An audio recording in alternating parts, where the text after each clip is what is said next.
Hey there, welcome to the Working Actor on Casting Workbook. I'm Natasha Gorgiulo, your host, and I am joined by Tyman Stewart, the one and only president of Characters Agency in Canada, most notably representing Ryan Reynolds, Jason Priestley, Grace Park, and so many more.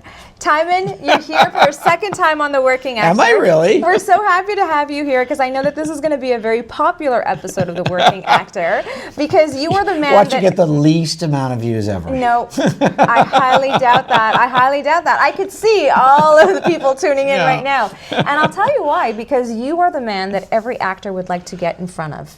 Okay. We know that, right? Every actor, every writer, every director, every producer would want to have FaceTime with you because they would love to pick your brain, right? We have a wonderful company, so we do cover all of that. Yes, I know you do, and that is why you're the Characters Agency. And I'm sure you get asked this a lot of times. But we are a platform that helps actors, inspire them to kind of like advance their career, sharpen their tools, et cetera, et cetera. And Totally. we are obviously talking to one of the best people who has an eye for talent. So what are you looking for nowadays when it comes to actors? I mean, my personal role has shifted as my career has grown, so I don't look as much as I used to be honest. But I mean, I've grown the company now to the point where our Christmas party was 30 of us. Oh.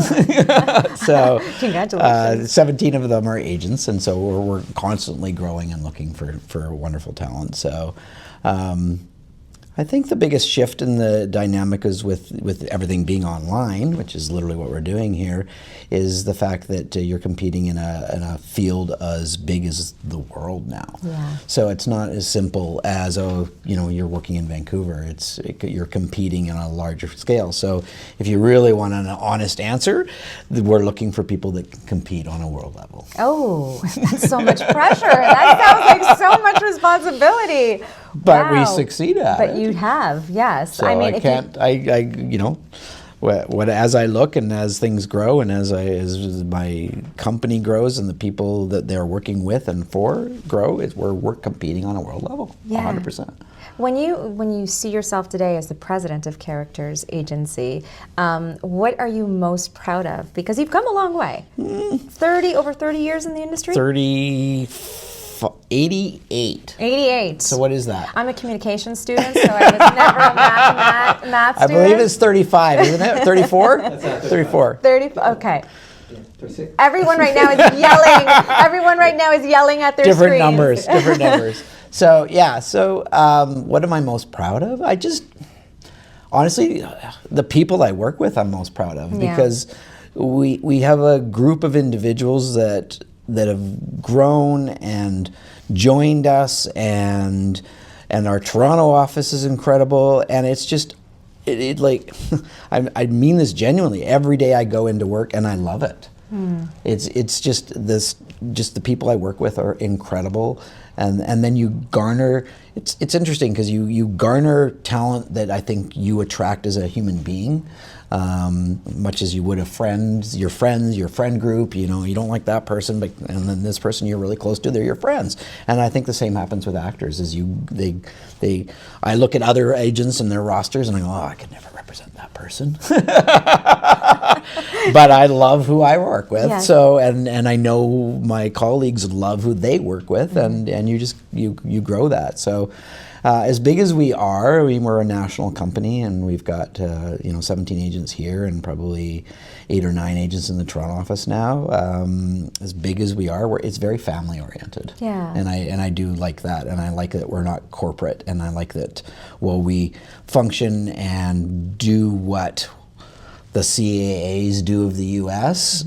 We're still really intimate in the right way with our clients and our staff and how we all work together and for them. So I like that. I love the way you're explaining the whole family dynamic of your agency, because when we think of big top talent agents, especially you mentioned CAA, Ari Gold from Entourage appears in my mind, right? We all have that image of that Ari Gold where we're like, oh my God, he's the best agent, but he's a nightmare, right? Correct. You are not that. You are not that. I've never met someone like Ari Gold.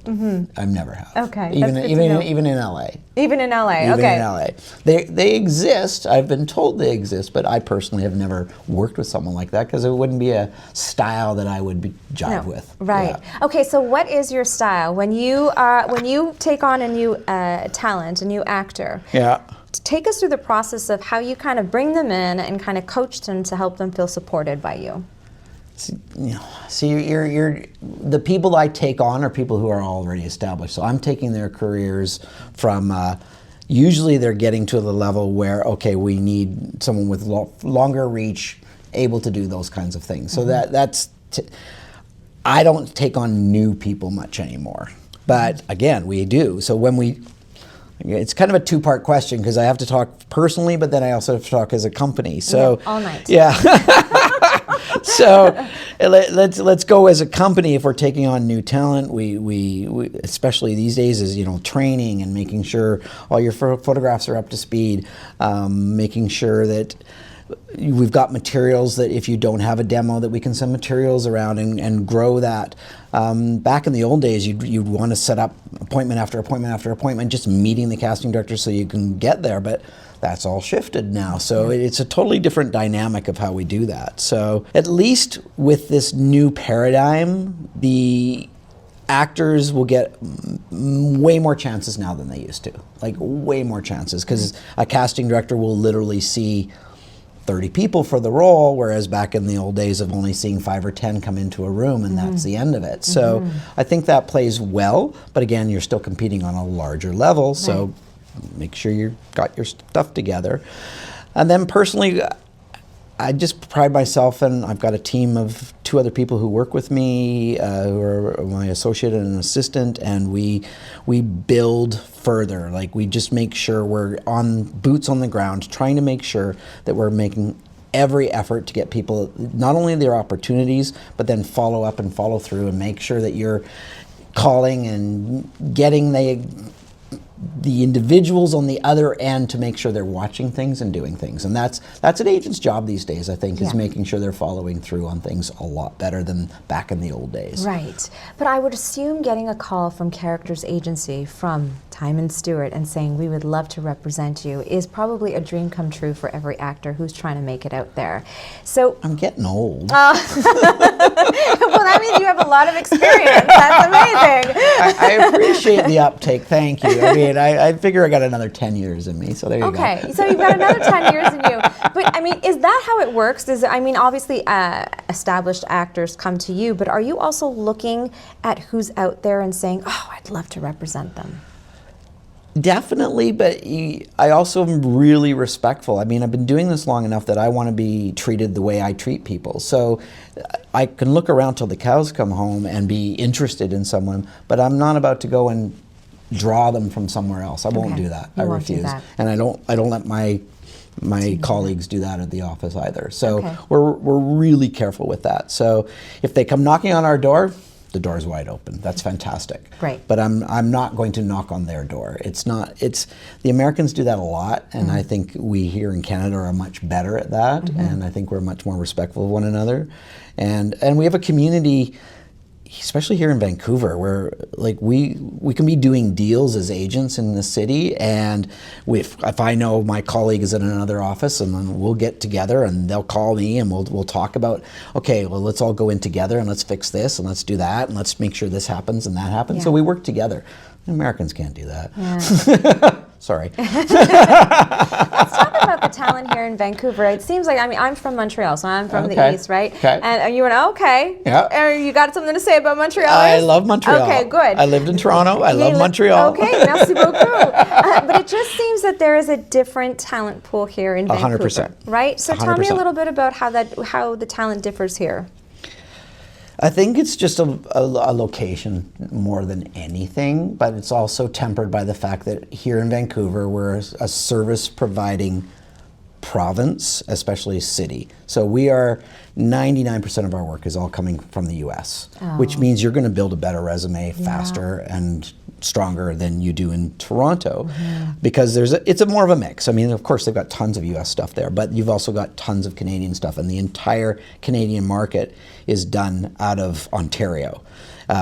We've had 2 shows here in the last couple years that are Canadian, and that's it, and the rest are all American. So I think you build better resumes faster here in Vancouver than you do in Toronto. Right. And then also on top of that, we don't have as deep a talent pool. So, I mean, I literally know the numbers. You've got 8,000 members of the union here, and you've got 20,000 members in Ontario. Wow. So you can stand out more. You can have a shot at, I think, better roles that genuinely, I know so many times when I contact my colleagues south of the border and we talk about, somebody who's ready to maybe expand even more, although things have shifted down there, they're not working as much as they used to.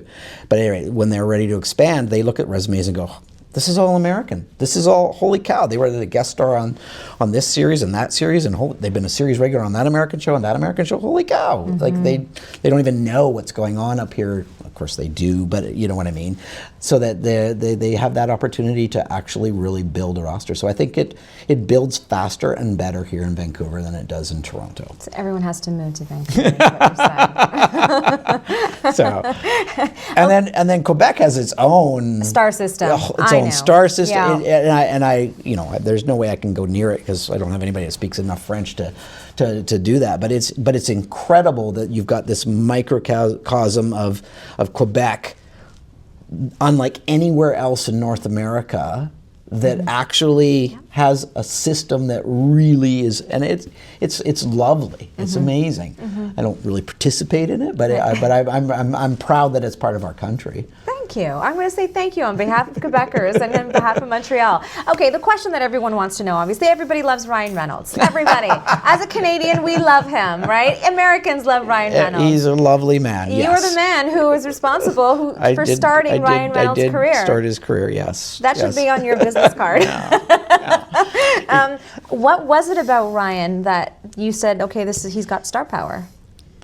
You don't know he's got star power. Okay, I don't. I think that all comes with time. He was always really talented and just the most charming, wonderful human. And like what you see is genuine. So that's lovely. But when I was repping him, I didn't think Ryan Reynolds of then would be the Ryan Reynolds of now. Does he know that? He probably doesn't really care. I suspect he probably didn't know that then. You're right. Yeah, you're right. He's just happy to be represented and starting working. Exactly. Yeah. And he worked a lot, and it just grew and grew and grew, and now he was probably one of the biggest names in the world. But as an actor, was there something that stuck out to you that you're like, oh, this is what I like. This is what every actor should possess? There's always a fine line of talent and charisma and drive. And, candidly, some have too much drive and not enough talent and charisma. Some have a lot of charisma and not enough talent. Some have a lot of talent and then they don't quite have the charisma. And I really think it's a 3-part meal, especially when it comes to what we do, especially when it comes to Hollywood. Right. There's that being really good at what you do, and there's also being able to be charismatic and kind and good at it. And then there's, I already forgot my third one. So it just, all those pieces fit, and they need to fit, and I think that's what takes people up the chain to the next level. Right. And I mean, you are still representing Jason Priestley. We do, I will admit to you that I had his poster up on my wall. I watched Beverly Hills 90210. Many do. And many have. did, Yes, right? yes. And we all wanted to date Jason Priestley, and we all wanted to know how Jason Priestley, got his shot. And you still represent him. We do, yes. Yeah. But ironically, we weren't around when he started. So we took him on, or he came to me through our Toronto office, but our Toronto office works with him closely as well. And but we didn't take him on until well after 90210. Well after. Really? Yeah. So we didn't start that one. It just joined joined the. And so how involved are you in his career now? His point, because you have points. Okay. So his point is Jennifer Goldhar at the Toronto office. So she's more involved with him than I am. Okay. Well, this has been every time we speak, it's always been one of my favorite interviews ever, right? So why haven't you, what brought you to the world of casting and talent and seeking talent and trying to represent them? That's a loaded question. Because I was on the other side of the camera. You were an actor. I knew it. Well, I knew it. More on the not having to say very much side of the camera. You were an extra? I did. I was modeling. A model, really? Yeah. So. And would we see anything like in magazines or on billboards? Oh, I did it all. Coke ads. I traveled the world. Everything. Yeah. So you know what it's like to be a creative. I do, and I was probably the worst actor/model on the planet. I was one of those people that would literally call my agent and ask them if I got the job every time I auditioned. Don't do that. It wasn't until I switched sides in retrospect that I went, man, I must have pissed my people off. I mean, it's grown into something I never expected. I mean, I started as an assistant, and I was hired in the Toronto office, and they flew me out to Vancouver to assist the gentleman who became my mentor, Leonard, and within 5 years I was a partner, and then vice president, and then he retired, so I got to be president. So it all it just all falls in your lap. And I think the same happens for actors, is you let it unfold, let life unfold, let it grow. And there's the drive that I was talking about, but too much drive, people push away. Just the right amount, people are drawn in and want to be there. And I think that's true not just as an actor, but I think it's true with most vocations. Yes, and that's how we're going to end this interview on this note. Let it unfold. I love that. Yeah, it's Thank true. You so I really much. believe that. That was very inspiring, and we love having you here on The Working Actor. Thank you. Thank you for being here. You are speaking at a conference at the Whistler Film Festival where other people are going to be inspired by all of your knowledge, and I am going to go on Google and try and find those modeling pictures of you. Oh, you can contact my assistant and get the download. They surprised me. I know we're done, but they surprised me at Christmas and did a big screen and put all my stuff online. And I love it. No. On Casting Workbook, if you go to Tyman Stewart, it'll have all of your modeling pictures up there. No, it won't. Thank you so much. This is awesome. Thank you.